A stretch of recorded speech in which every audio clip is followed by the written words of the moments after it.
ही दृश्य आपण या क्षणी पाहतोय.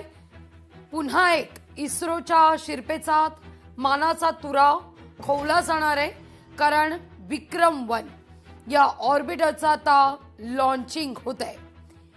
5 सेकंड आणि आता या ठिकाणी launching. And we have liftoff of Vikram-1, India's first private orbital launch vehicle. And we have great views coming from the tracking cameras. And isn't this quite something? Vikram-1 ने अपनी उड़ान भरी. प्रथम चरण का प्रज्वलन प्रारंभ हो चुका है. Vikram-1 ने प्रक्षेपण पथ को लांघकर आकाश को भेदने का निर्णय ले लिया है, एक ब्रह्मास्त्र की तरह. That's very true, Suyash and Akhil. I am awestruck at the sheer power that Stage 1 is producing. With this, we have two of our major prime mission objectives completed, which was successful ignition and safe tower clearance. That's right, and we're coming up on max Q now, which is the period of maximum aerodynamic pressure, where the vehicle आपण पाहतोय या ठिकाणी launching होतात. अभिनंदनाचा कौतुकाचा वर्षाव. खरं तर आगमन असा समर्पक नाव या ऑर्बिटर रॉकेट विक्रम-1च्या लॉन्चिंगला देण्यात आलेलं होतं, या मोहिमेला देण्यात आलेलं होतं. आणि साधारणतः खरं तर 11:30च्या दरम्यान याचं उड्डाण होणार होतं.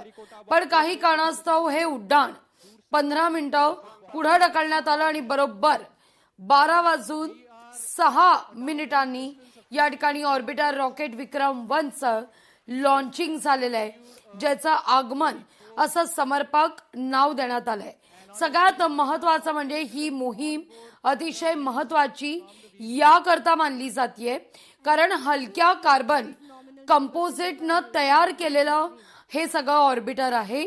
आणि त्याहून महत्वाचं म्हणजे हे स्वदेशी बनावटीचं ऑर्बिटर, जे अर्थातच 3 घन इंधन आणि एका द्रव इंधनाच्या मदतीनं हे ऑर्बिटल मॉड्यूल काम करणार आहे.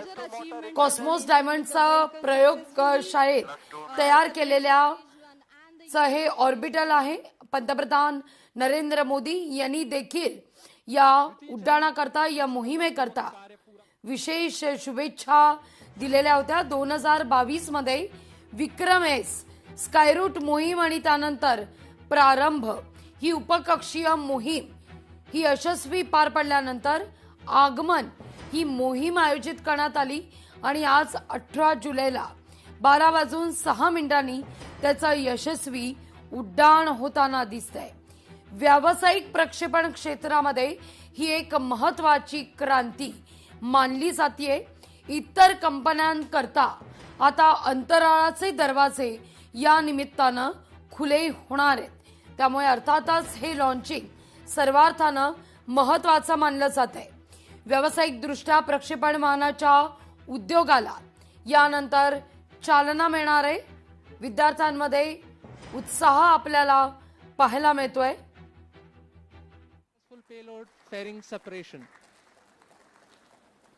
It's nearly at an altitude of 120 kilometers, and the protective fairing is no longer required and has been cleanly separated from the launch vehicle. और यहाँ पे द्वितीय चरण का भी पृथक्करण संपन्न हो चुका है और तृतीय चरण का प्रज्वलन भी प्रारंभ हो चुका है.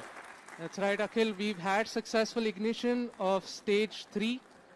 The vehicle is currently at 157 kilometers above the Earth's surface. It is 355 kilometers downrange, traveling at nearly 4 kilometers per second. Now, the telemetry will switch over from Shar to Port Blair and further to Bogor. अब यान अपनी अंतरिक्ष यात्रा पर निकल चुका है. तृतीय चरण का प्रज्वलन चालू है और उस +4 मिनट की प्रतिक्रिया नियमित रूप से चल रही है. And as you can see on your screens, we have near exact following of the intended trajectory. The two lines on your screen essentially indicate the current performance of the vehicle, and it closely matches with prediction. This is on your screen on board from stage 3.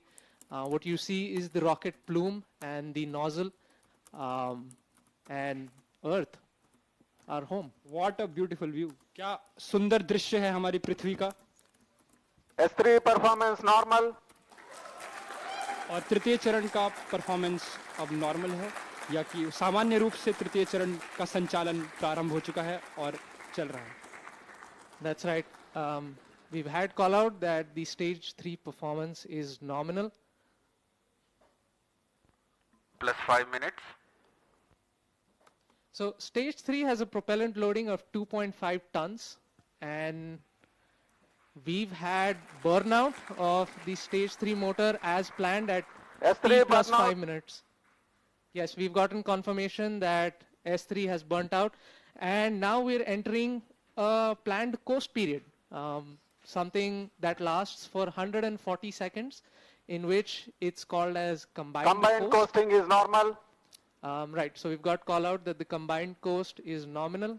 This will last for roughly 140 seconds, where stage 3 सगळ्यात is महत्वाचं not म्हणजे ही producing मोहीम thrust, but it's connected ज्या to the मोहिमेचं vehicle now and it's आगमन gonna coast as असं a single body. देण्यात आलेलं आहे. All of this is done to manage the altitude of the vehicle and also control where the stage will re-enter the Earth's atmosphere before splashing in international waters in a safe and ही मोहीम बहु अर्थानं खरं तर महत्वाची मानली जाते. अनेक आयाम आहेत खरं तर या मोहिमेकरता. सगळ्यात पहिलं म्हणजे एक तर हे भारतातलं पहिलं खाजगी रॉकेट आहे. दुसरं सगळ्यात महत्वाचं हे पहिलं पूर्णपणे स्वदेशी बनावटीचं रॉकेट आहे. अंतराळ कंपनी, एक खाजगी अंतराळ कंपनीनं हे ऑर्बिटर रॉकेट अंतराळात पाठवणार असल्याचं निश्चित केलं आणि त्यानंतर या आगमन मोहिमेला सुरुवात झालेली आहे. हे रॉकेट पहिल्यांदाच अंतराळात सोनं हिरे घेऊन जात आहे. त्यामुळे अर्थातच त्या दृष्टीनं सुद्धा या रॉकेट विक्रम 1 ला एक विशेष महत्व प्राप्त होताना दिसतंय. स्कायरूफ एरोस्पेस या कंपनीकडून खरं तर हे अत्यंत पहिलं खाजगी रॉकेट तयार करण्यात आलं. त्यामुळे सर्वार्थानं खाजगी अंतराळ क्षेत्राच्या दृष्टिकोनातून ही मोहीम भारताची खाजगी क्षेत्रातली भागीदारी आणि तांत्रिक दबदबा प्रचंड प्रमाणात या मोहिमेनंतर प्रस्थापित होण्यास मदत होणार आहे. त्यामुळे ही मोहीम सर्वार्थानं महत्वाची मानली जाते. अंतराळ क्षेत्रातली ही सर्वात मोठी आणि पहिली ऐतिहासिक मोहीम मानली जाते.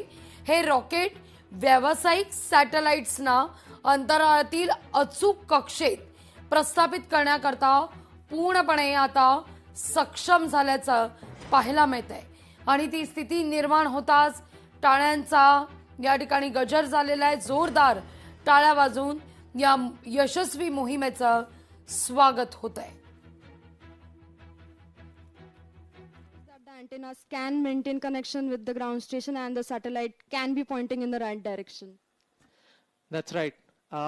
So one unique thing that has been done during separation is we've essentially fired all 4 of our Raman Mini thrusters to sort of push stage 4 away from stage 3.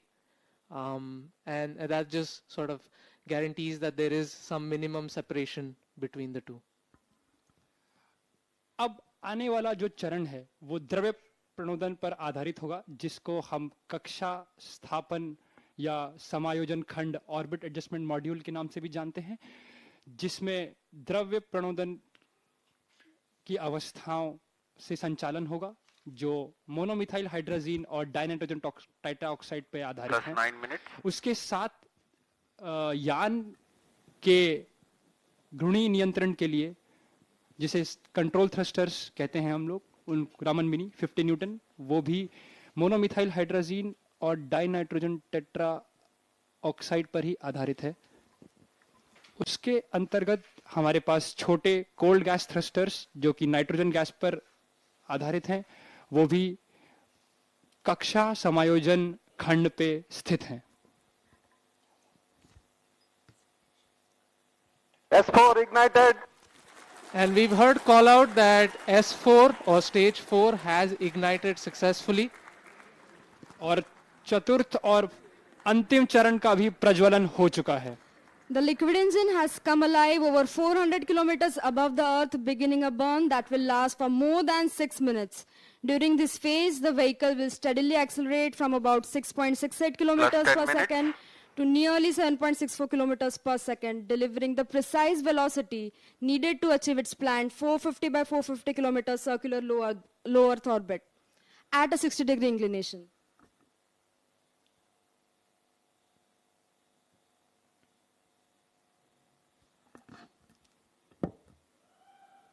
और यहाँ पे आप देख सकते हैं कि प्रक्षेपण नियंत्रण केंद्र में उत्साह का एक प्रसंग आ चुका है और आपके ऑन बोर्ड प्रक्षेपक पर्दों पर हम देख सकते हैं कि पेलोड्स या जो उपग्रह हैं उनका एक चित्र, यहाँ पे सारे उपग्रह अपने स्थान पर स्थित हैं। That's right, Akhil.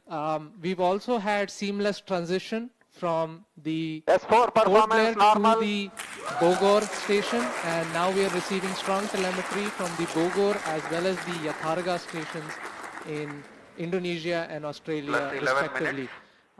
The current altitude of the vehicle is 426 kilometers. Our target is near 450. We're traveling at 6.5 kilometers per second. And like we said earlier, OAM is essentially going to fire its Raman 2 engine for a cumulative burn time of nearly 6+ minutes.